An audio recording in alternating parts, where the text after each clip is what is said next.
Salut à tous, c'est Jonas et dans cette vidéo, qui est une réédition d'une vidéo précédente, on va parler des bases de l'informatique. Donc c'est une deuxième partie, une deuxième édition d'une vidéo que j'avais fait il y a un peu plus d'un an. Et donc je vais essayer de tout vous expliquer en partant de l'OS ou des différents langages de programmation jusqu'aux différents niveaux de stockage ou même des composants tout simplement.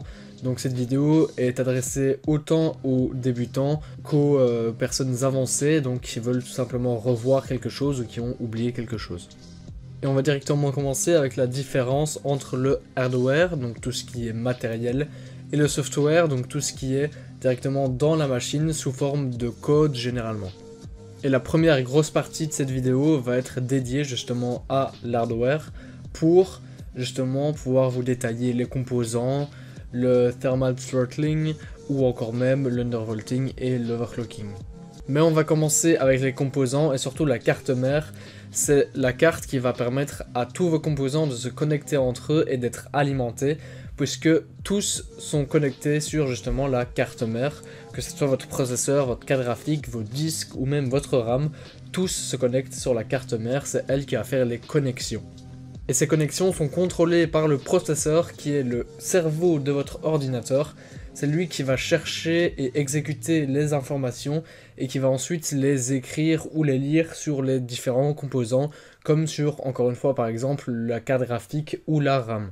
RAM qui sert à garder des données importantes que le processeur va relire. C'est donc une mémoire à court terme entre guillemets qui perd toutes ces données lorsqu'elle n'est plus alimentée par l'ordinateur, donc lorsque vous éteignez ou que vous redémarrez votre ordinateur.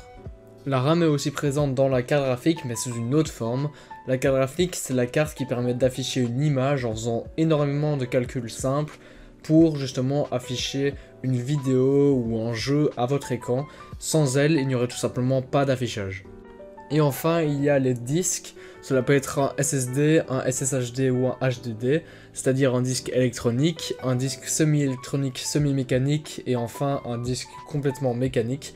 Ils ont leurs avantages et leurs inconvénients, mais permettent tous de contenir des données pour toujours, même lorsqu'ils ne sont pas alimentés.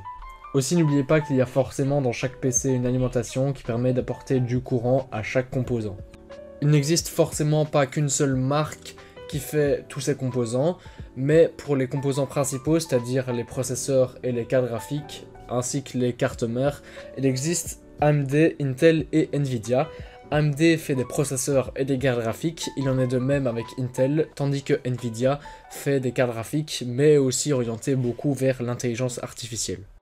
Il existe forcément d'autres marques pour par exemple la RAM et les disques comme Crucial ou Kingston, mais ce sont des marques moins importantes que Intel, AMD et Nvidia qui sont les principaux acteurs de ce marché.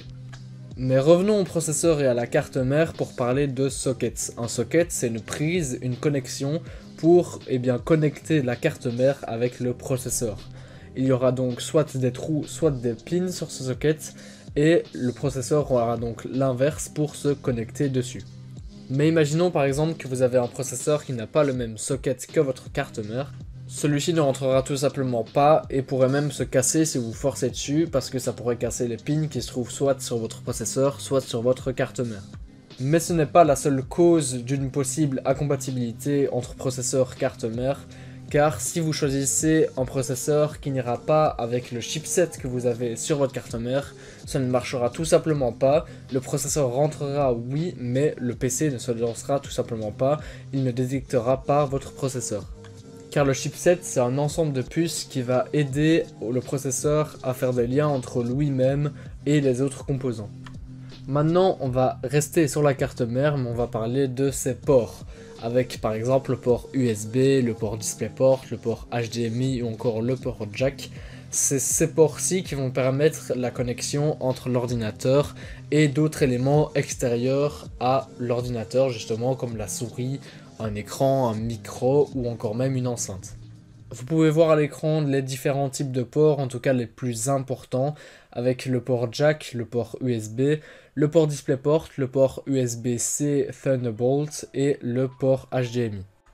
Vous pouvez voir que le jack sert à transférer de l'audio, que l'HDMI et que la DisplayPort servent à transporter une image, que le DisplayPort encore une fois et l'USB servent à transférer des données, ainsi que le Thunderbolt, mais que lui sert plus ou moins à tout faire puisqu'il peut être transformé en tout. Et la solution magique de tout remplacer par de l'USB-C Thunderbolt ne marche pas, car justement ce protocole n'appartient uniquement à Apple et à Intel. Donc si par exemple un PC avec un processeur AMD voudrait avoir cette technologie, il ne pourrait tout simplement pas l'avoir. Ou alors si vous voulez le mettre sur une télévision, s'il n'y a rien d'Apple ou d'Intel, ça ne marcherait pas non plus. Donc cette méthode magique ne marcherait pas. On va passer maintenant à l'overclocking, qui est un peu différent de ce qu'on a parlé précédemment, puisqu'ici on va modifier une caractéristique d'un objet qui se trouve dans votre PC, en l'occurrence ici votre processeur ou votre carte graphique. Donc l'overclocking, c'est le fait d'augmenter la fréquence d'horloge d'un processeur, que ce soit directement le CPU ou qu'il soit présent dans votre carte graphique.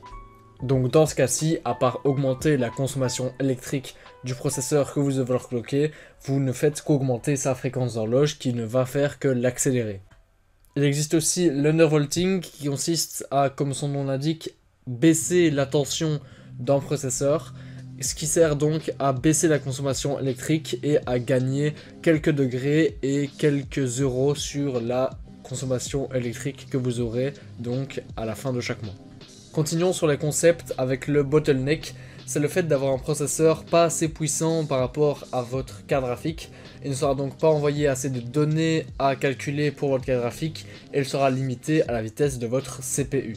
Il faut donc bien faire attention à quel combo processeur-carte graphique vous faites lorsque vous faites votre composition de PC. Et enfin, comme dernier concept dans l'hardware, il y a le thermal throttling. C'est lorsque votre processeur surchauffe et il voudra donc baisser sa fréquence d'horloge pour refroidir. Cela peut arriver lorsque vous avez un trop gros processeur par rapport à votre ventirad ou à votre water cooling, ou lorsque vous avez trop overclock votre processeur par rapport encore une fois à votre ventirad ou à votre water cooling. On va maintenant passer à la partie software, c'est-à-dire tout ce qui est code, programmation, donc tout ce qui n'est pas matériel. Et on va commencer avec les OS ou systèmes d'exploitation. Il y a deux gros OS et une grosse catégorie d'autres OS, c'est-à-dire qu'il y a Windows, il y a macOS et il y a Linux. Et par exemple, dans Linux, il y a Kali Linux ou encore Debian. Le système d'exploitation, c'est donc une sorte de gros programme qui va servir à contrôler votre ordinateur en utilisant par exemple votre souris comme curseur ou en pouvant utiliser votre clavier pour contrôler et envoyer des lettres à l'ordinateur, etc., etc. C'est lui aussi qui permet d'afficher autre chose que des 0 et des 1, puisque sans lui, il n'y aurait aucune compréhension des tensions par exemple présentes sur votre processeur. D'ailleurs, en parlant de langage de programmation, il y a différents niveaux de langage de programmation. Il y a donc l'assembleur qui est le niveau le plus bas, c'est le niveau le plus proche de la machine, c'est donc non pas des 0 et des 1, mais plutôt des suites de quelques lettres qui vont donc servir à envoyer certaines choses à faire au processeur. Ensuite, il y a les langages un tout petit peu plus haut niveau, comme par exemple le C, qui est donc très proche de l'assembleur, mais qui est quand même plus rapproché d'un langage facilement compréhensible par l'humain. Et ensuite, au-dessus du C, il y a par exemple le C#, le C++ ou encore Lua, qui sont basés sur C et qui sont encore plus simples de compréhension par l'humain. Toujours dans le même ordre d'idée que les niveaux de langage de programmation, il y a les niveaux de stockage, c'est-à-dire à l'endroit où le processeur ira ranger des données par rapport à l'utilisation dont il en fait, c'est-à-dire s'il en a besoin peut-être 5 fois en 10 secondes ou s'il en a besoin une fois toutes les heures. Donc il ira ranger des informations très utiles dans le cache qui se trouve directement à côté du processeur. Puis ensuite les informations un peu moins utiles dans la RAM qui se trouve à quelques centimètres du processeur. Et enfin des informations comme les programmes qui n'ont besoin que d'être lus peut-être une fois directement dans le stockage qui se trouve peut-être à 30 jusqu'à 60 cm du processeur.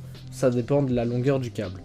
Et donc cette différence de distance qui n'est tout simplement exprimée en nanosecondes par rapport à la vitesse de déplacement de l'électricité, eh bien elle est très importante puisque le processeur, s'il a besoin d'attendre des données, c'est tout un temps, il ne peut tout simplement pas fonctionner, sachant qu'il lance un cycle d'horloge peut-être par exemple, dans le cas de mon PC, 3 200 000 fois par seconde, donc attendre par exemple 50 nanosecondes, c'est énorme pour un processeur.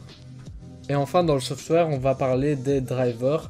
C'est donc une partie de code qui va contrôler des puces. Donc par exemple, vous avez besoin d'un driver pour contrôler votre processeur, votre carte graphique, même pour contrôler vos ports USB, car sans ça, les 0 et les 1, l'ordinateur il ne sait pas trop ce qu'il doit en faire. Vous pouvez voir les drivers comme la traduction littérale de pilote, donc c'est ce qui va piloter vos puces pour leur dire quoi faire. Et c'est déjà la fin de cette vidéo, j'espère que vous l'avez appréciée. Si vous trouvez que cette vidéo n'était peut-être pas complète, n'hésitez pas à me le dire en commentaire et à aller voir la partie 1 de cette vidéo. Elle se complète un petit peu, même si certains points sont abordés sur les deux vidéos. Donc si vous allez voir les deux, vous aurez compris toutes les bases de l'informatique. Je vous remercie encore une fois d'avoir regardé la vidéo. N'hésitez pas à mettre un pouce bleu et un commentaire. C'était Jonas, ciao.